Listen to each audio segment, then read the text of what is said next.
So, lahat tayo ay may pinanggalingan, tama? Whether galing sa magamit yan, o kaya sa isang event, o kaya sa experience. At lahat ng ito ay nagbigay sa atin ng sentimental value o kaya ng memories. At dahil doon, kung may mga bagay man tayo na hindi dapat natin makalimutan, ay yun yung lugar na pinanggalingan natin. Pero sa inyo mga chikoy, tatalakayin natin yan isa-isa dahil titignan natin kung saan ako nagsimula. Upang makarating ako sa sitwasyon ko ngayon dito sa YouTube.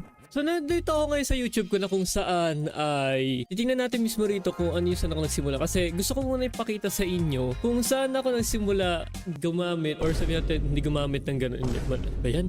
Ipapakita ko sa inyo kung anong klaseng device ang ginagamit ko noon para makagawa ko ng mga first ever na video ko, which is dito sa pinaka-oldest, which is itong mga to. Naka-private na po yung video na yun dahil hindi siya like, alam mo yung sobrang daming mali noon to the point na ang daming ewan. At ito yun. Ito yung naka-private na po ito. So naka-froze na to in time. Ganun na nangyari dito. This is 8 years ago. December 10 and 2015. So ano yung ibig sabihin dito? Kasi gusto ko ipakita sa inyo kung ano yung gamit na ginagamit ko. At kung titignan niyo yung quality nito, hindi siya nakakatuwa. At ang napakalabo po talaga ng video na ito. At the reason ko ba nandito kasi gusto ko makita kung anong klaseng phone ang meron ako. Dahil alam ko Cherry Mobile yun. At nakita ko ata rito yung ano ng phone ko, yung about phone nito. Yan. So ito siya.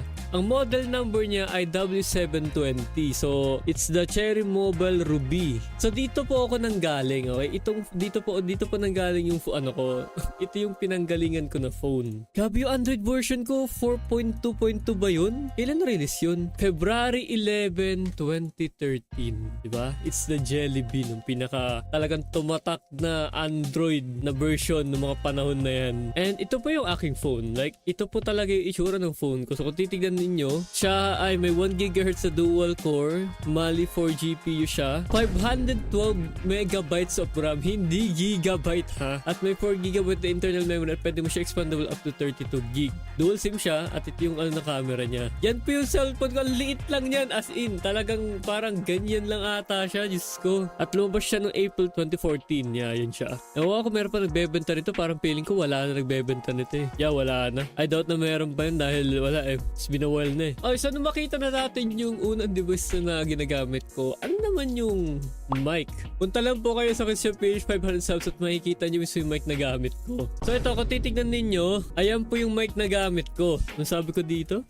Anong headset gamit mo? Ang gamit ko ay A4 Tech na model HS7P.